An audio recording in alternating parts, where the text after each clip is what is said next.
Yay! I'm on air, guys. Thanks for waiting. There was just a little bit of a technical error, but we're on now. And today, I want to talk about self-love, affirmations, consistency, patient, and cheat days. I know there's been a couple speakers who've already talked about self-love, so I wanted to throw in a couple little extra topics in there. Coming at self-love from my perspective, I used to hate myself.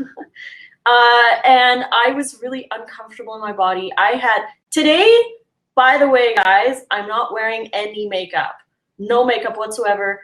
I wanted to do this because after this World Summit video, I'm actually going to film a video on my acne and how I healed from that and everything. So I am purposefully not wearing any makeup today. I couldn't stand myself without makeup. I had like acne all around here and down my chin and on my forehead. I had lots of age spots and I felt really bad. If you check out my Facebook page, Lissa's Raw Food Romance, I posted today a picture of me from before I was raw vegan and then 2 years as a raw vegan. And the change is dramatic. And that's why I wanted to do this video for my YouTube.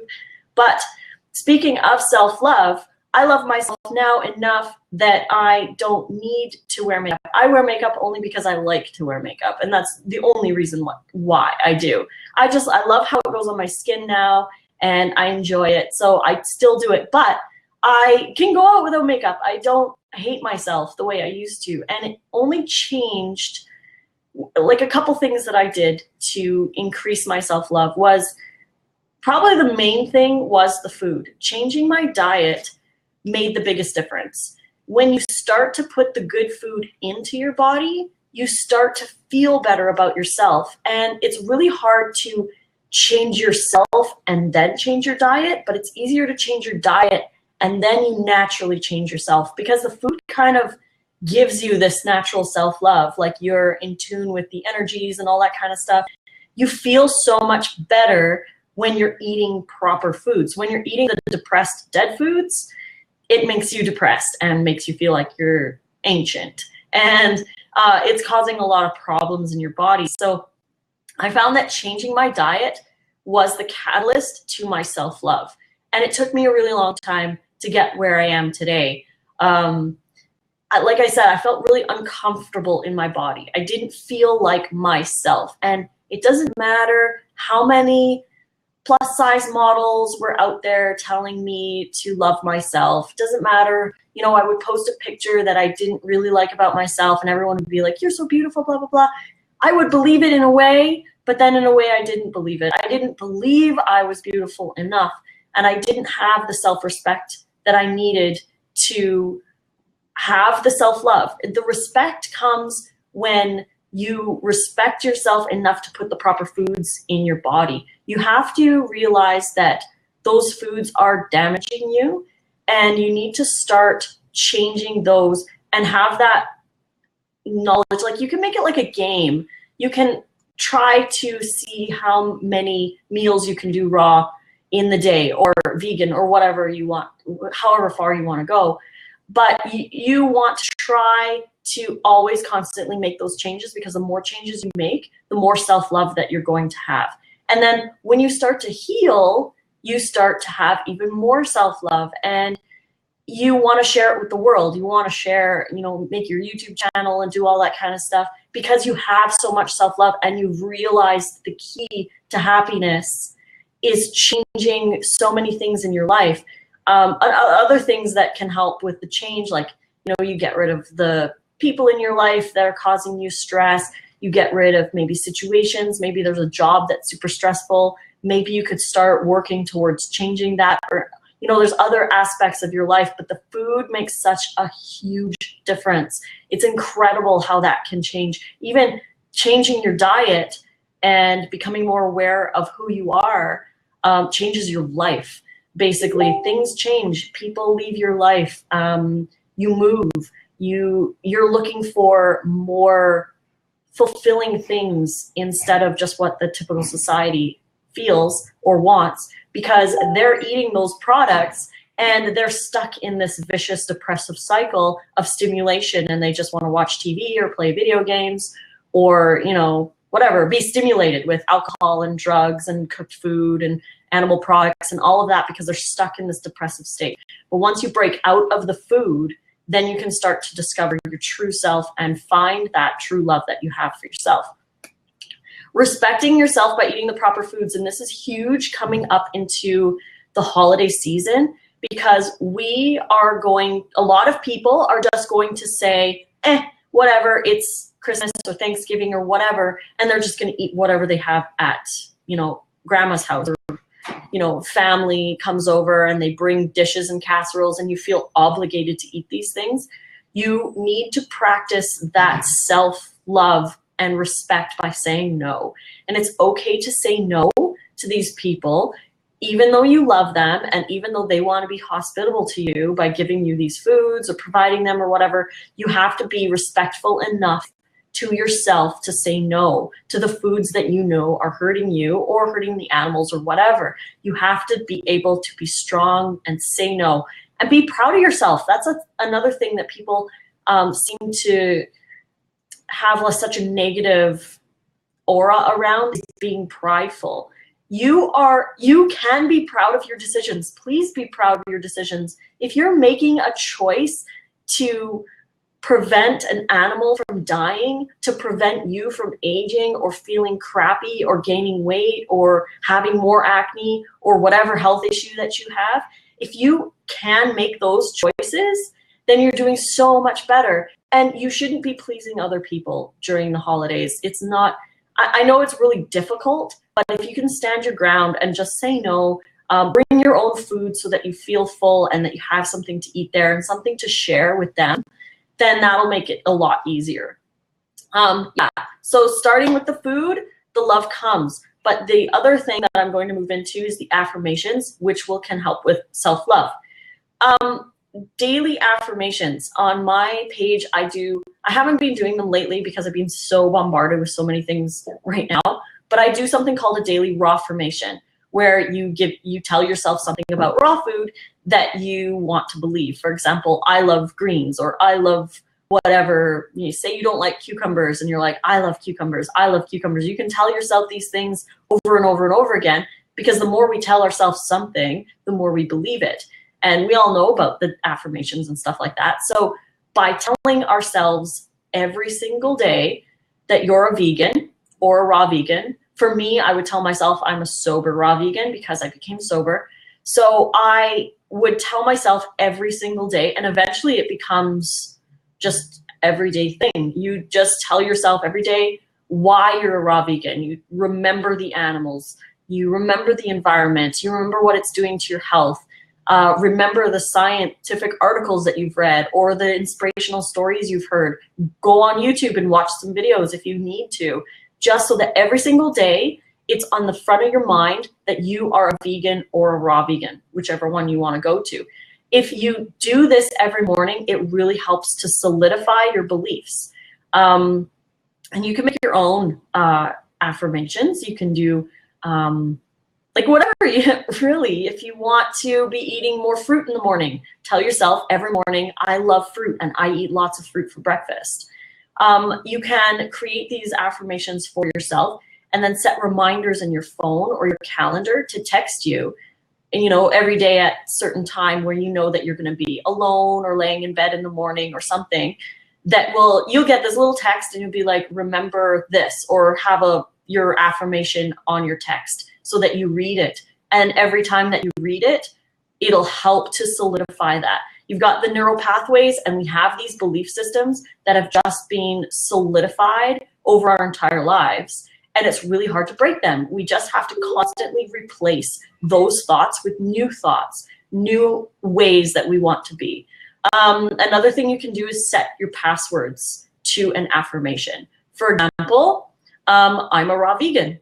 You can actually change all of your passwords to an affirmation that you want. So every time that you're logging in, you're writing that. It's on your mind, and you're reminded all the time that that's how you live. Or you can even say, I am beautiful, or I am thin, or I am disease-free, or whatever you want to post as your new password. Again, so for phone reminders or whatever, sticky notes, places, You can print stuff out and put it on the ceiling, so when you wake up in the morning, you see them. Whatever you need to do to make sure that you remember your affirmations and constantly make new ones. Start a gratitude journal, and I dare you guys to start a gratitude journal, and every single day until the end of the year, I want you to write down 5 new things that you're grateful for every day.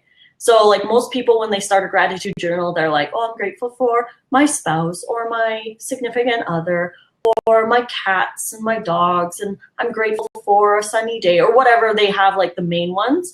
But after you've used up those main ones, you really have to dig and look and see, what are you really thankful for, the little tiny things. And that will help you realize that there's so much more than just the average big things that we're thankful for. And it will help with the whole self-love and finding that you love your life in general, and really helps with that too. You can also write down your own daily affirmations. You can get a little book, and every single day think of a new affirmation that you want to affirm to yourself, and then go through it at the end of the week and read through all of your affirmations. It really helps with your mindset. Going into mindset, we will talk about consistency and patience. You have to be patient when you become a raw vegan. My before and after pictures were for weight loss 14 months. So 14 months is a long time for a lot of people. Most people, when they go raw, I hear them say, oh, it's been 3 weeks and I haven't noticed anything. And it's like, well, it's only been 3 weeks. How old are you? You're 32. You've been living 32 years eating probably the majority of your diet in animal products and cooked foods and toxic stuff.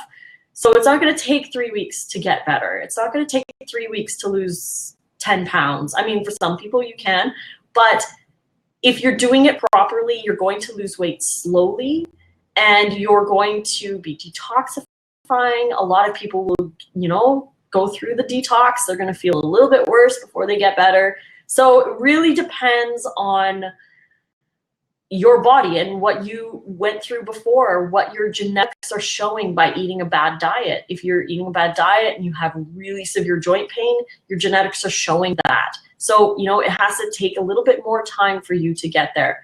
It took me about 4 to 5 months before I noticed that my acne was pretty much going away. It took me 7 to 8 months before I noticed my hormones balancing. Again, 14 months before I lost all of my weight. And the before and after picture that I posted today is 2 years. So it really takes a long time to do this, and you have to be consistent and patient. When I say consistent, if you have an issue or a weight problem or whatever, everything that you've done daily consistently has brought you to this moment. Everything that you change and do consistently will bring you to a different moment. So you have to make those decisions and do them every day. We consistently make bad choices, therefore we consistently get what we are, where we are today. So if you want to get a better end product, or I guess I could say, you have to consistently make those good choices, and you have to have patience. Those are 2 major keys in changing your lifestyle over. You need time to heal from all of those years of bad eating. And yeah, it took me, I know I'm not perfect. I'm going to be 37 in like 2 months, maybe, not even. And I have not been eating properly the first 34 years of my life. I've been eating a lot of junk and a lot of crappy foods. So I'm not going to be super youthful and everything, now that I'm almost 40. So I really have to, I wouldn't say deal with that, but it's more like I've come so far, and I'm so happy with how far I've come. I'm so grateful for all the good choices that I made over the last 2 years. And I'm looking forward to the future and how much more I can change, because you're always changing. You're always tweaking your diet. You're always seeing maybe in a few months, I don't want to do any more garlic. Maybe in a few months, I do a lot less fat. Maybe in a few months, I do 15% fat. I don't know yet. I just need to figure out where my body is right now. Obviously, I feel great, but if anything ever comes into my life and, you know, that I'm consistently doing, for example, garlic in my salad dressings, I consistently do that. And if I eventually get to a point where it doesn't serve me anymore, I can let it go, because that, like, if letting it go and being consistent with that choice will get me to a different level. So really, you need to work with your body and be patient. Be patient, because it takes time. It took you a long time to get to where you are. It's not going to take just a couple months or whatever. Of course you're going to feel better, but you're not going to be at your goal or heal those diseases or whatever within a couple weeks. And then finally, let's talk about cheat days. So I don't do cheat days. I usually believe in cheat days. I don't do cheat days. The reason being is because when we do a cheat day, for example, say your cheat day is Saturday. Most people do Saturday, Friday night, Saturday kind of thing.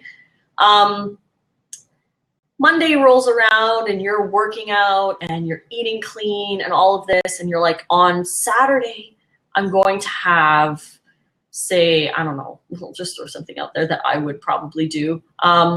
Saturday is my cheat day, so I would do all 3 meals. Some people just do 1 meal, but I would do all 3. I would do like, okay, well, Saturday I'm going to plan this awesome day. I'm going to have energy drinks, and I'm going to go for a coffee, and then I'm going to have Chinese food, and then I'm going to have my favorite. I had this like pasta-y kind of sausage thing that I used to eat for dinner, and that was like my favorite day that I would go through.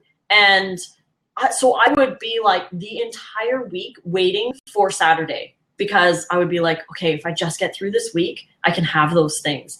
And it was almost like I was a heroin addict, and I was like, on Saturday I can get my hit. Like, it was so crazy to feel so addicted to those foods that we put them on these pedestals and we raise them up and we think, Friday night I can have my pizza, because we are so addicted to these foods, and we create these cheat days as a justification to continue to eat them.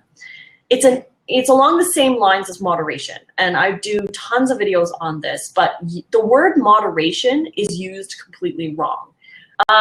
We use the word moderation to justify consuming foods that we already know that we shouldn't be eating. So you go to your kid's birthday party and there's chips on the table, and say you don't normally eat chips, but you say, in moderation, it's okay. But you already know that the chips aren't going to make you feel good, and you already know that they're bad for you. I mean, everybody knows that chips are bad for you, but we justify it. And as soon as you use the word moderation, it's almost like your brain releases like this crazy amount of dopamine or something, but you're just like, I feel like so justified in the fact that you can have this food. It's almost like the word moderation is almost like a little drug, because it justifies you, and then you can just eat whatever. And that's what cheat days are like. Cheat days are a different version of using the word moderation. We're saying it's okay just for one day out of the week, but we shouldn't be eating those foods anyways. We shouldn't be putting them on pedestals. We shouldn't be looking at them as like this reward. We have all of these reasons why we still consume the foods that we don't feel good eating. Now, whether you're doing vegan or raw vegan, it depends to you what foods those are. You know what they are. But we have the holidays. We have culture. We have traditions, rewards, and punishments. We reward ourselves with the chips, and then after we punish ourselves with more chips because we ate the chips, and now we, it's like, oh, well, I ruined the day, so I'm going to have whatever, donuts and stuff like that. Like, we justify these things with, rewards, punishments. Taste. It's quick. It's easy. It's familiar. We've always eaten those foods. So, they bring back childhood memories. They make us happy. It's an addiction. There's chemicals, the combination of fat, sugar, and salt that the companies create that they addict us to these foods. You're hungry. Maybe your yeast and your parasites are saying, hey, feed me. So they want fat and sugar in that combination that we are so used to consuming. So there's all of these reasons why we stay eating these foods, and we have to pinpoint what those reasons are and change them. So you need to change your mindset when you come to these things. So the holidays, change your mindset when it comes to the holidays. Christmas, for example, we'll just use it as an example. You go to grandma's house and there's stuffing and turkey and all these things that you're not going to eat. So you change your mindset. For the holidays, I'm going to celebrate the holidays with family and friends and have the laughter and have the atmosphere and all of that kind of stuff, but don't include the food. Change your mindset and focus on other reasons why you're celebrating. It's not necessarily the food that you're going for. It's the other things that you're going for. Culture.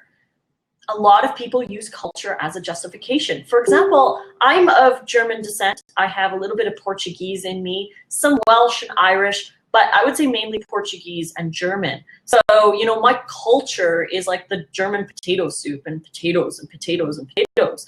So everyone's like, you should be eating potatoes for your culture and like eating things like that. And I'm like, but they make me feel bad because even though I may be German and Portuguese, I'm actually a tropical being like everybody else because that's where we originated and that's where our body prefers the food from. So we should be eating fruits, really, even though we're living so high north. We've simply adapted to consuming these cultural foods because that was around. We didn't have access to bananas. So we ate whatever was around. We adapted to it. It doesn't mean that our diet, because we come from those countries, it just means that's the diet because they had to. So we just got used to it. Again, it's culture, it's tradition, it's the same thing, it's repetitive. And it is ingrained in our lives and we have to change those mindsets. So instead of German potato soup, maybe make something German that's raw or vegan, change it up. You can still do cultural things, just change it into a raw vegan version. For example, tacos. You can have raw vegan tacos and I make them all the time.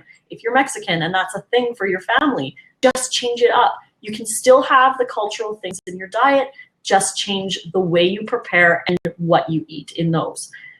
Tradition, again, that's another thing. Changing the mindset, tradition, and like the things that we do all the time, the holidays and the familiarity of it, changing it, making new traditions, bringing new salads. Maybe you have a favorite raw recipe that you only reserve for birthdays, for example. Maybe that's a thing. Maybe that will help you get through it. And then you can look forward to those meals instead of looking forward to pizza and cake on your birthday, for example. The taste. That's easy because raw vegan food can taste amazing and so can vegan food. Reward and punishment. We really have to get out of that mindset. Instead of rewarding yourself with food and then punishing yourself with food, we can reward ourselves with other things. We can reward ourselves with experiences. Maybe treat yourself to a trip. Maybe treat yourself to new workout gear or whatever you feel that can enrich your life. Experiences are the best because those create memories and everything. But it's really difficult when you are rewarding yourself with food and it's just going to keep you where you are. You're just going to have a setback and it doesn't work as well as if you just focus on a more positive thing. And again, experiences are the best. Save up for a trip. Go for a trip when you hit your goal or whatever. Childhood. This is something too that a lot of people will do. For example, hot dogs at a baseball game. The first time that you go to a baseball game, you have the hot dogs or fries or whatever you're going to have there, your brain links that with fun and positivity. So when you're depressed, you're naturally subconsciously going to want those foods that brought you comfort and made you happy when you were a kid. Craft dinner, pizza, chips, birthday party stuff, all of that kind of stuff. You were happy during the times when you're eating those. So when you get sad and depressed, you tend to crave that kind of stuff to bring the comfort. So we need to change the foods that we eat during these really happy times. So by making a conscious decision to change, you're going to link those with better experiences, the food that you should be craving when you're stressed out. So when you're stressed out, the last thing you need is to eat junk food or junky food or animal products. It's just going to keep you in more stress. And when the stress is gone, you got to deal with all the stuff that you put into your body and get out of that slump. So for example, when me and my ex split, I went through this crazy, really stressful time. I was breaking out a little bit because of the high stress that I was going through. But if I was not a raw vegan and I didn't have my convictions, I would have eaten everything. I probably would have gained like 50 pounds in the 4 months because I would have just eaten everything. But then when the stress was done and I was fully settled into my new place and everything was finished and I was finally getting on with my new life, I would have to deal with all of those months where I ate junk food. So really, by saving myself and focusing on the raw food during the time of stress, I am already that much more ahead when the stress is gone. And that's your goal. You need to feed yourself when you're stressed out. You need that nutrition. Your body is going through so much, and your mind. And feeding yourself those foods should be your reward. Should not be, chips because you deserve it, because you had a bad day. Just not like that. We also use science and scientific studies to justify the foods that we should eat. There are so many studies and anecdotal stories of people, eating animal products that are justified. So it's really hard to tell, but you can go obviously to nutritionfacts.org and get those there, like all of the scientific research and stuff on veganism and why that's a better diet for us. But that's another thing. You'll read something like, for example, coffee is good for you. They're taking one little thing out of the coffee and saying this is good, right? Or coconut oil, for example. That one, it makes me laugh because I believed it too. I really did. I believed that if you consume coconut oil, the caprylic acid in the coconut oil is going to kill your yeast. However, the oil, the fat of the coconut oil is coating in your bloodstream and preventing you from using the sugar that you're eating. So guess who's going to eat it? Your yeast and parasites. So is it better because there's caprylic acid in it, or is it bad because of the oil? I believe that now it's bad because of the oil, because the oil keeps the sugar in your bloodstream and you can't actually kill all of the yeast. There's not enough caprylic acid in the coconut oil to actually effectively get rid of it all. You have to starve the yeast by eating very low fat and eating high fruiting vegetables. That's just the little studies they'll do, and they'll just pick apart little tiny things out of a bad food, and they'll say, well, it's good because of this. And it's like, but there's so many reasons why it's not good. And I posted a video about this pizza that somebody ate, and I did a comparison of the pizza and my salad, and the pizza had 113, it was like half a pizza almost, 113 or something percent of, no, 108% of their RDA of calcium in the pizza. My salad, however, had 115% calcium. So like people justify eating the pizza because they're like, oh, well, there's more lycopene in the tomato paste. There's more calcium in the cheese. There's this, there's that. Oh, I had a gluten-free crust or whatever. They'll justify it with anything just in order to have that cheat day. And it's just not proper. If you want to have a cheat day, find your favorite raw vegan meal and save it for that day. That's the best suggestion that I can have for that. You can reward yourself with your favorite raw meal, or maybe treat yourself to more expensive fruit if you live in the north. Like, for example, for me, sometimes pineapples can get really expensive, but it's one of my favorite fruits. So I will treat myself to pineapple. And that's where I use the word moderation. I eat expensive things in moderation. That's how we should be using it, not to justify eating things that we know we shouldn't. Focus. Focus on what you can eat and not what you can't, because you lose control over your diet when you focus on all the things you can't eat. Oh, well, I can't have that. I can't have that, and I can't have that. Instead of that, because when you say you can't have it, the food takes control of you. When you say you can have something, you are in control. You are deciding for yourself what you can have. So focusing on the fruits, the vegetables as your food is going to help a lot with the cheat day thing.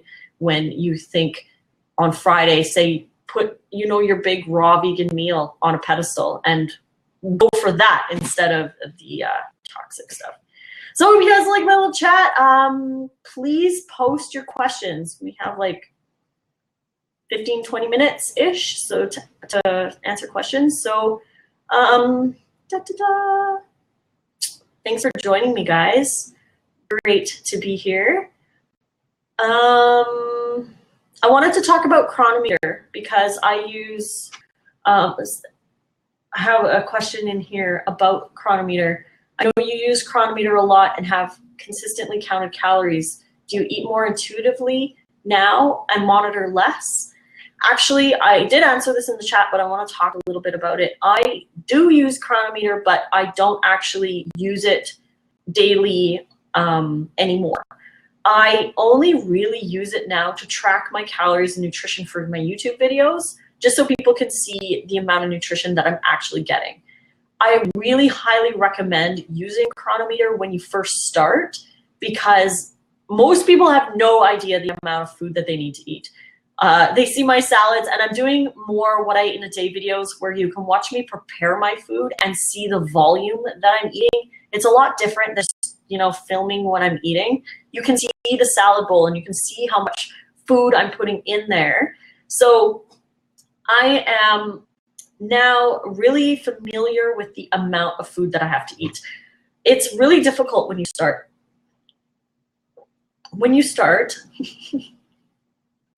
Sorry guys, just super dry. When you start, most people think that a little salad like this is a salad, but really, it's just a snack. And you don't know how much volume you actually need to eat.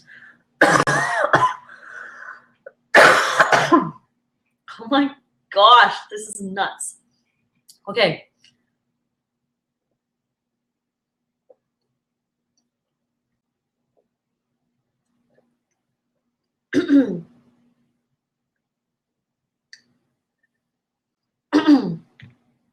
Okay, I think I'm good.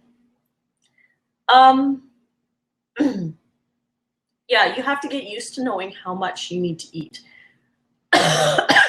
Because a lot of people think that one banana is a lot. How long does it take to get used to not eating fat? That's a good one. We are so addicted to fats. And we justify the fats by saying they're healthy fats. So you get these people eating a whole avocado with a whole coconut and a bunch of nuts and seeds, and you know, and then on top of that they're having a durian or whatever, and they're eating so much fat, but they're not actually eating enough fruit and vegetables to compensate for the fat that they're eating. You can eat higher fat, but if you want to eat higher fat, you have to balance it out with more fruit and vegetables to bring the percentage down to about 10%. The fat thing, it does take a little bit of time to get used to. I think that it took me probably 2 to 4 weeks, give or take, to get used to the low fat. We are so used to having fats in our dressings, and we use olive oil or coconut oil or whatever as like the base of a dressing. Coconut oil, vinegar, and sugar. That's really what it is. But I discovered that if you make your dressing with a base of dates and you blend that, it's almost emulsified and thick like oils. It obviously doesn't have the same consistency, but it emulsifies kind of like it. So there's no fat in dates. So I always use dates as the base for my dressings. And then I'll add seeds like chia or sunflower or whatever in there for a little bit of my fats with my greens. But really, after a while of not doing that, you do get used to it. If any of you have watched the salt experiment by Banana TV on YouTube, you'll see she does 7 days where she's eating salt. Like the average amount, I think it's like 1.5 teaspoons for the average North American consumes in a day, which is way too high. So she was putting like 1.5 teaspoons of salt in her rice dinner for the first week, and she gained like 13 pounds or something. I can't remember how much it was. She gained 13 pounds of water weight just from adding the salt. But then the second 7 days, she cut all the salt out to see how much she could lose of the water weight after. And she was like, this is so gross. Like, she normally doesn't eat any salt on her rice, but after 7 days, she was addicted to the salt amount. And then eating it plain was really, really, really weird. It takes a while for your taste buds to get used to not tasting the fats. It's almost like the fats have like a texture or something on them that we are used to. And again, it's all of the whole pathways, and it's doing the same thing every single day. It becomes normal, and it becomes a thing that you just always do. And that's how it tastes because of the oils in it. But once you stop the oils, it takes a little while. And again, everyone's different. It depends on the dressings that you're eating. Like, if you really like the dressings, it's easier to get used to them. If you don't like the dressings, then you're going to crave the other ones. So find some dressings that you really, really like that are vegan or raw vegan with no fats, and see how you go with those and see how long it takes. And it isn't really like a magic day. And everyone always says, you know, when did you notice this? When did you notice this? It really wasn't a day. It was a gradual change. And you don't really notice it per se as being like, I mean, some days I would wake up and be like, wow, you know, my joints don't hurt today. But then I would look back and be like, well, they kind of hurt less and less and less and less every single day that went by. So it's just a gradual daily change. And every day that you make those good choices, it becomes easier and easier as you go. So I noticed, actually, when I first went raw, before I had my YouTube channel, before I decided I was going to do this whole thing with social media or whatever, sharing pictures, I was just doing this because I had become a vegan and I wanted to do raw. So probably about a month in, I went to my mom's house and she made me a raw salad, but she had, the dressing was raw vegan, but it was all olive oil based, cold pressed, and it was still raw. And so I'm eating the salad and I'm like, the texture was like all oily on my lips, and it was actually really gross because I wasn't used to the texture, and being like maybe a month and a half, and I just couldn't stand the oil of the salad. And I was like, I'm having a really hard time eating this because I'm not used to the texture of the oiliness of the dressing. So you do change, and normally you don't really notice the change until you add what you used to eat back. And that's another thing that a lot of people notice with the cooked food. If you ever bake cookies, and I think I talked about this before, but if you bake cookies, it smells like cookies first thing as soon as you open the oven and take them out. But say like 8 hours goes by and, you know, you're settled in, you're watching TV, and say a friend comes over and they come into your house and they're like, wow, it smells like cookies. You're going to be like, nah, not really. It did when I took them out of the oven this morning. And they're like, no, it smells like so good in here. But you can't because you're so used to the smell. That's what happens to us. We get used to the cooked food. We get used to the reactions that the cooked food gives us. And it's just normal. It's just normal. We are adapted to this diet. We're adapted to the textures and the flavors and the addiction. It's like normal to us. But when you cut it out and you don't eat it for a really long period of time, and then say you add it back in, you're going to have the same reaction as you did before. You're just going to notice it so much differently because you're so clean inside.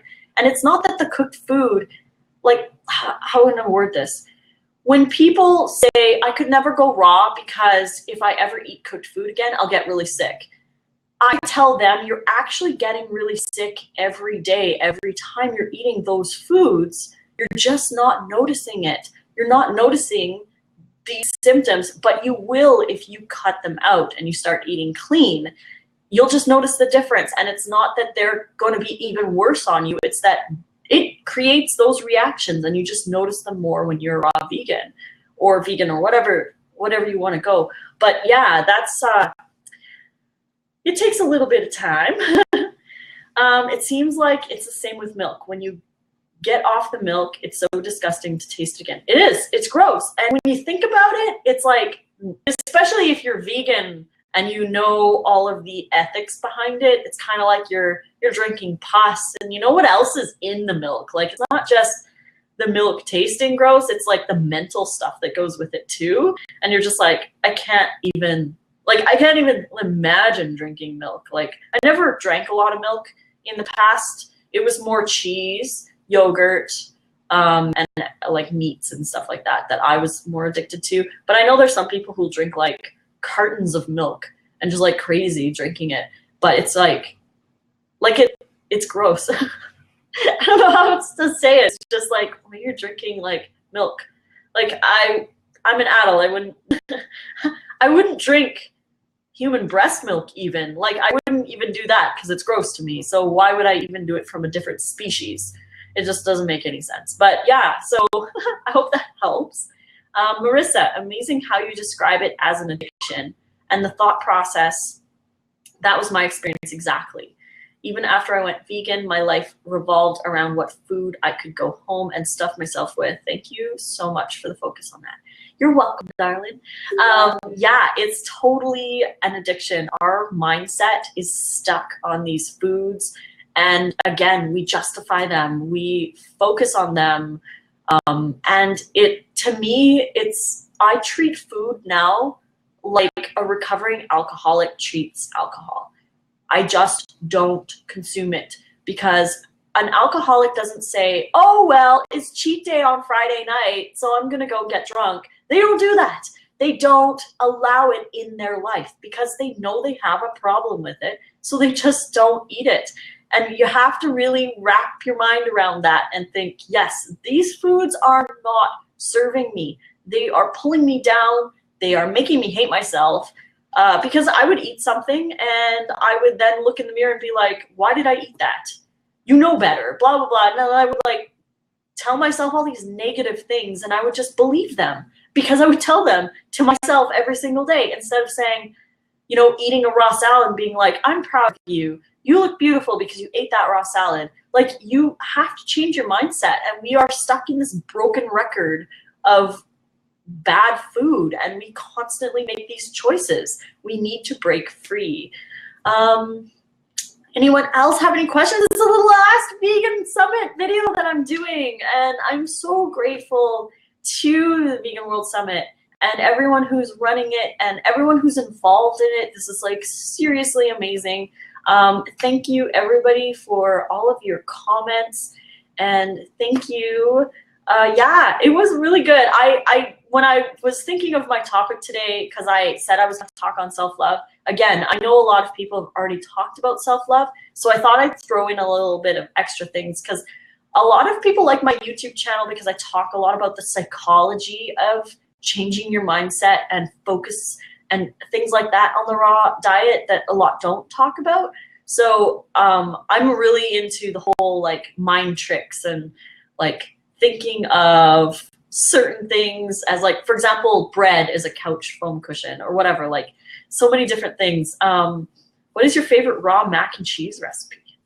I actually have never tried one. So I do know that I really like Chris Kendall's stuff, and he has always promoted Miss Naturally Ashley's raw mac and cheese. And I've heard that one is amazing, so I would definitely go over and check hers out. I have a cheesy sauce in my meal plan book. It's on one of the days. It's like a cheesy broccoli, where you have the broccoli. I just had it in marinating in lemon juice, and I stuck it in the dehydrator to get it a little warm. And I have like a cheesy. It's like cashew cream and a little nutritional yeast with red pepper in it, sort of those ingredients. But I would highly recommend checking out Miss Naturally Ashley's, because hers doesn't have nutritional yeast or anything like that in it, so it would be a little bit better. than mine because it's got the cashews. Again, I'm not a purist. I still have the random other things like cashews and nutritional yeast, but again, it's rare. Like once a month, maybe I'll do nutritional yeast, if that. Like I really don't use it a lot. Yeah, what do you think of vegan doctors saying we are starch eaters and evolved eating starch, and we are no longer primates that eat fruit? What is the best way to not get stuck thinking we are pure starch eaters? See, that comes down to what I was saying about adapting. We adapted to eat starch. I don't believe that we should be eating starch. Starch is a survival food. The more north you go, the more starch we need to eat to survive because there are no fresh fruits and vegetables. However, we don't live in a time of famine, so we constantly have access to fresh fruit. So that should be our number one choice. I think a lot of the vegan doctors are promoting more starch-based to reach a wider audience because it's easier for someone to go off standard North American diet and onto starches than it is for someone to go from standard American to raw vegan. So moving them over to starches, again, is much better, but it is not our ideal food. It's not the best stuff that we can be putting in our body. Again, it's better than animal products for sure, but it's not the best thing that we could be eating. Again, I can get more nutrition out of one of my big salad bowls than from a little sweet potato with some rice and a cup or two of steamed chard. I've done the chronometers on it, and I'm actually going to start doing more comparison videos on the nutrition side. So like vegan meals or meat-based meals or whatever, I'm going to compare them with my raw dinner and show the nutrition that you can get in a raw meal as opposed to the cooked meal. So I'm going to be doing more of those in the future. But yeah, I don't believe that we are starch-based eaters. I think that we are starch-based in times of famine. And if it's a time of famine, go for it. You'll survive and you'll do much better than eating animal products, but definitely not fruit and fruiting vegetables, number one, with leafy greens. And then, yeah, then the starches are more of a fallback. I want to try and recreate mac and cheese. That was one of my happy childhood foods. Yes. Yeah, go and check out Ms. Naturally Ashley's recipe because I think you'll really like that one. Nutritional yeast raw? No, technically it's not. It's heated to kill the bacteria. It's kind of like pasteurized. It's heated at high temperatures, so it's not actually technically raw.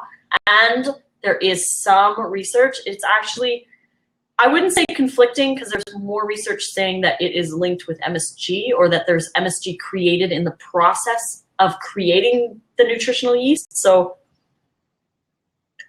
I just say if it bothers you, don't eat it. If you're okay on it, go ahead. It's okay in a little bit, but it isn't ideal, but it's still not horrible, I guess I could say.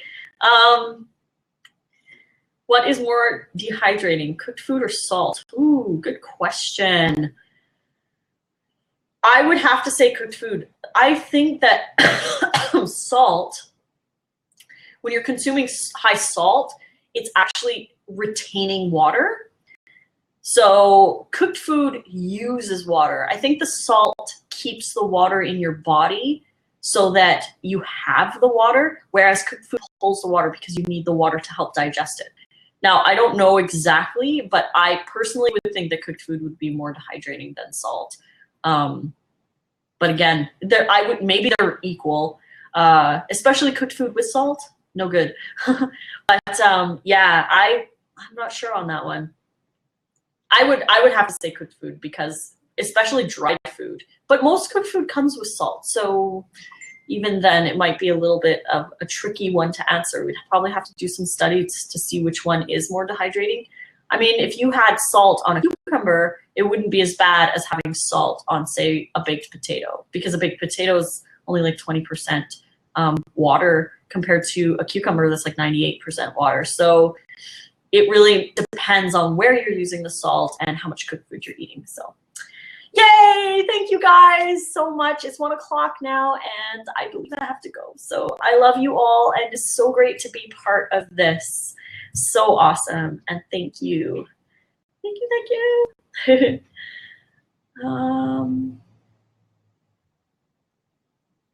Yeah, so if anyone has any questions before I'm kicked off. I believe Dr. Robert Morse is next. But yeah, thank you. I don't know what else to say.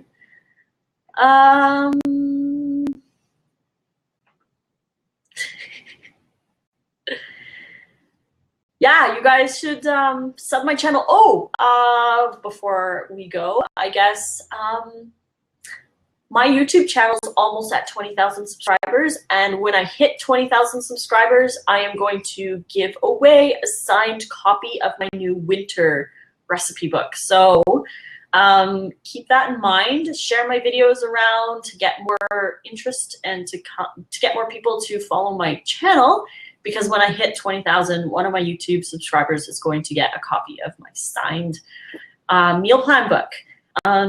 Well, sorry, the winter book. This is my meal plan book. I just got a bunch of copies, and I'm waiting on the print version of my meal plan book. They might come today, but they might come tomorrow. And as soon as I look it over and check it out, that is going to be available on Amazon. So I'm hoping by the weekend that's available for anyone who wants the print version of my newest recipe book. So yeah. Anyone have any other questions? I don't know when we're going to end, but technically we're done, so.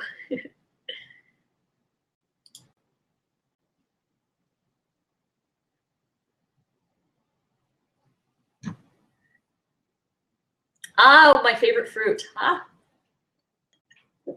My favorite fruit, actually, if I could only pick one thing to eat, it would have to be a ripe and perfect nectarine. There is a vendor just a little bit a ways from my place in this park, and she comes every spring, summer, and they just have fruits from BC, and they have these nectarines, and they are like the best things in the entire world. I've never had a nectarine like those ones, and I would easily spend $40 on like 20 of them because they're expensive, but they were so good, and I was like, in moderation, I will spend $40 on 20 nectarines and have those all for lunch. But yeah, so during the summer I ate a lot of nectarines, and that would probably be my favorite fruit, but they have to be good, because the not good nectarines taste like wood and I don't like them. But if it's a good nectarine, those would probably be it. Followed by pineapple. Pineapple is one of probably my second favorite fruit, tied with mangoes. Bananas, I love bananas. I eat a lot of them, but they're not my favorite. I just eat a lot because they're easy calories, simple. But yeah, I would have to say nectarines. Nectarines definitely are my favorite for sure. Dry dates raw. Yeah, dry dates are raw. They are, I would recommend soaking them to bring a lot more of the moisture back into the dates. I use medjool dates, which are already like really moist. Those ones are pretty good. And they're easier to blend too when you put them into sauces and stuff. If you're using the dried dates, it can get really like hard in the Vitamix. So I recommend soaking them. Yeah, soak overnight. 4 hours, I would say. And yes, green peppers are unripe. Hey. It's like eating unripe fruit. Hey, Ted. How are you? Good, excellent. You had an amazing talk? Oh yes, as always. Amazing. Yeah, I'm so excited you're part of the summit this month, and I'm so pumped for the next summit, the next after that, and I'm sure one day in real life we'll meet. And yes, we will for sure. The real life summit. Yes, so, definitely. The people in the audience, they're the ones asking questions. Like it's clear that they're eager and they're willing to do what it takes to get ahead. You know, they're asking nice questions, and they're going to be taking advice. And it's like there was like 200 people who signed up for the event, and there's like between like 12 and 20 who show up at each talk, and there's like 5 people who ask questions every time. So it's like it's so easy to get ahead in life if you just really want something, you know, because no one else is asking questions, no one else is taking any action. So, Exactly. but people like yourself who are acting like the lighthouse, you know, or you're bringing the light and you're showing people that there is a way that it's allowing them to really break through. So thank you so much for your time here today. Oh, thank you. Thank you. Awesome. I can't wait for next year. Mm. Totally. Or even, you know, a few months from now, we might have another summit. Who knows? Yeah. Hey, why not? Definitely next year as well. But anyways, I'm going to bring on Robert Morse now. Thank you so much, Melissa. And we'll touch on Facebook Messenger and perhaps Skype again. Oh, yeah, for sure. Totally. Thank you so much. All right. Bye, guys.